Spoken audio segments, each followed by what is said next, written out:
Good morning বন্ধুরা, আশা করি সবাই খুব ভালো আছো এবং সুস্থ আছো। এখন ঘড়িতে বাজে প্রায় সকাল 7:45। শীতের সকাল 7:45 মানে অনেকটাই সকাল। সকাল সকাল কাজকর্ম সেরে আমি বেরিয়ে পড়েছি। কোথায় যাচ্ছি সেটা তো অবশ্যই গেলে দেখতে পাবে।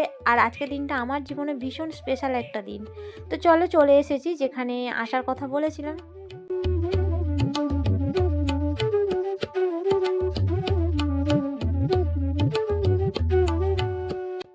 আজ আমার বাবুর 8 বছরের জন্মদিন। এই দিনটি ওর জীবনে যতটা স্পেশাল তার থেকে বহুগুণ বেশি স্পেশাল আমার জীবনে।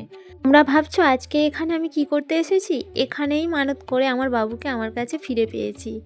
তো যাই হোক, ফিরে পেয়েছি কথাটা কেন বললাম এটাও অনেকের মনে সন্দেহ থাকবে। তো সেটা না হয় অন্য কোনো একটা দিন বলবো। আর এই যে জায়গা, এটা কল্যাণপুর থেকে খানিকটা ভিতর দিকে আসতে হবে। বদ্রীনাথ বলে অনেকেই চিনে থাকবে, অনেকে জেনে থাকবে। আর আজ পর্যন্ত কোনো দিনই ওকে বাবার কাছে পূজা না দিয়ে জন্মদিন আমি পালন করিনি। তো সেই কারণে দেখো আগে আসতে পারিনি, তাই একেবারে সকাল সকাল বেরিয়ে চলে এসেছি বাবার কাছে পূজা দেওয়ার জন্য। আর এত সকালে ওকে আর স্নান করাইনি, ওকে এমনি হাতে পায়ে জল দিয়ে মাথায় জল ছড়িয়ে দিয়ে আমি বাবার কাছে নিয়ে গিয়েছিলাম। তো যাই হোক, এখানে এসে মোটামুটিভাবে যে যেমন মানত করে আশা করি সবার সেই আশা পূর্ণ হয়, মানত পূর্ণ হয়। তো আমিও মানত করেছিলাম বাবার কাছে, আর বাবা আমার মানত পূর্ণ করে দিয়েছিলেন।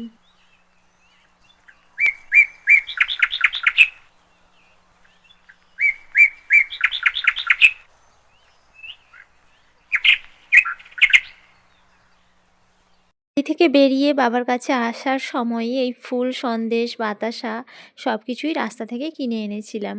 তারপরে দেখো এখানে এখন তো কেউই নেই, আর আজকে যেহেতু রবিবার ছিল মন্দির একেবারেই ফাঁকা। তো খুব ভালোভাবে আমি ঠাকুরের পূজা করে নিয়েছি সুষ্ঠুভাবে। মানে শনিবার মঙ্গলবার এলে তো এত ভালোভাবে পূজা করা যায় না। আর আজকে রবিবার যেহেতু, আর আজকে বার্থডেটা একেবারেই মানে দিনের দিন আমি পালন করছি। ওর মানে জন্ম মাস করে দিই, কিন্তু আজকে একেবারেই রবিবার পড়েছিল, ওর বাবাও বাড়িতে ছিল, সেই কারণে ভাবলাম যে একেবারেই দিনের দিনটাই পালন করে দিই। তো দেখো আমাদের পূজা দেওয়া তো হয়ে গেছে বাবার কাছে। আর এই যে বাইরে বটগাছটা আছে না, এখানেও আমরা পূজা দিই।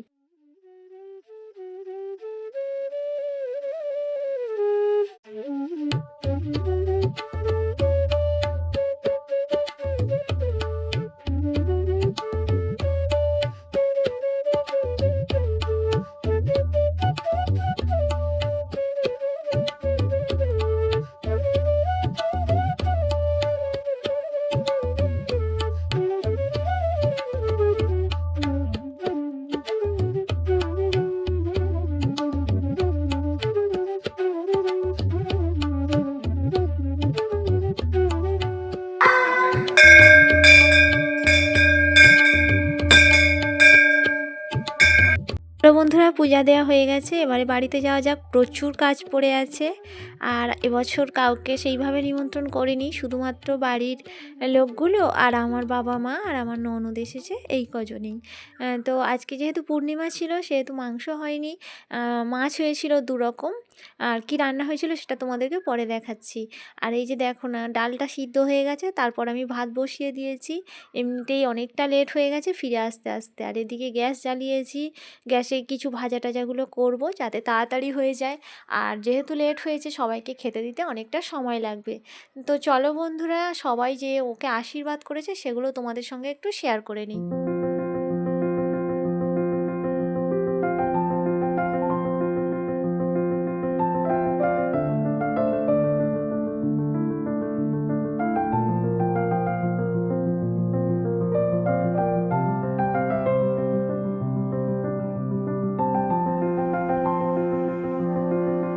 তুমি যাও,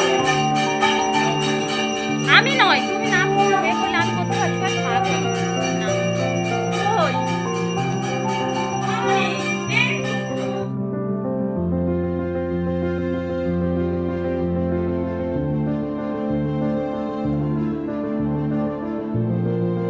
কোনোদিন মারবো না, পারবি না? একদম না, বা দিদিভাইকে প্রণাম করো।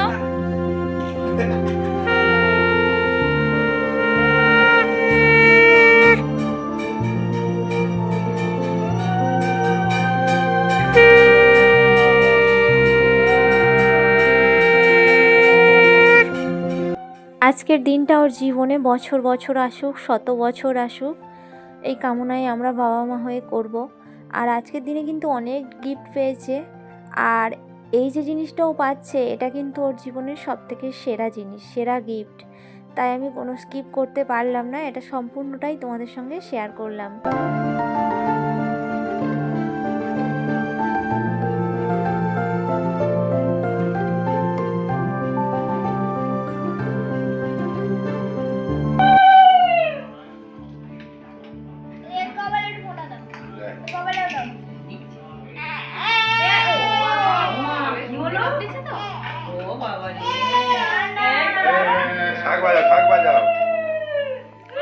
শাঁখটা বাজাও, শাঁখটা বাজাও।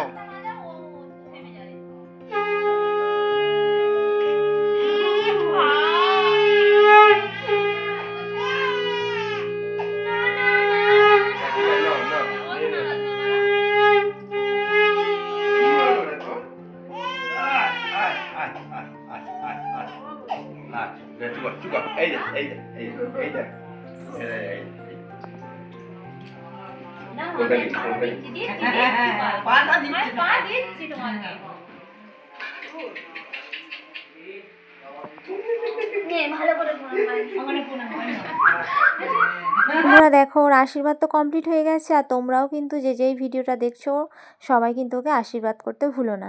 ছিল সাদা ভাত, শাক ভাজা, পটল ভাজা, আলু ভাজা, মাছের মাথা দিয়ে ডাল, মাছ ভাজা, বেগুনি, বাঁধাকপি চচ্চড়ি, আর হচ্ছে চাটনি, পায়েস, মিষ্টি, পাবদা মাছের ঝাল, আর কাটাপোনা মাছের ঝোল ফুলকপি আলু দিয়ে। তো সব কিছুই হয়ে গেল, দুপুরে খাওয়া দাওয়া সবার কমপ্লিট হয়ে গেছে। তারপর বিকালে কেক কাটার অনুষ্ঠানটা করেছিলাম। এই যে একটা কেক এনেছে ওর পুপু, আর একটা কেক এনেছে কাকু অন্য গিফটও দিয়েছে, আর কেকটাও এনেছে। অনেকে হয়তো ভাববে যে কেকটা কেন পরে কাটা হচ্ছে, আগে সব কিছু হয়ে গেল। তো এটার কারণ হচ্ছে ওর বাবার না এই বিদেশি রিচুয়ালটা একেবারেই পছন্দ না, যে কেক কাটা, মোমবাতি নেভানো।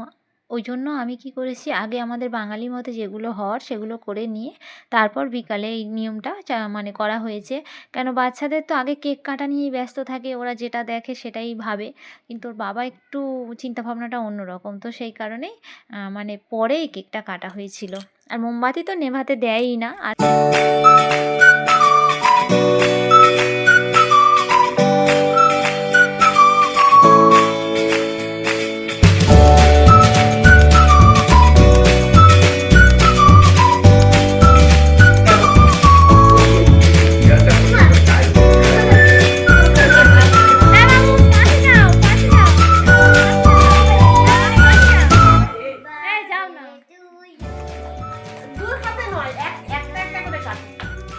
একটা করে কাট। বলো হ্যাপি বার্থডে বলো।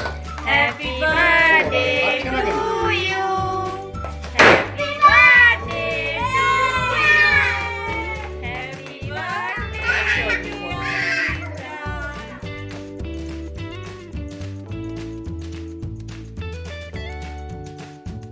বন্ধুরা, আজকে আমার এই ছোট্ট ভিডিওটা তোমাদের কেমন লাগলো আশা করি জানাবে কমেন্ট করে।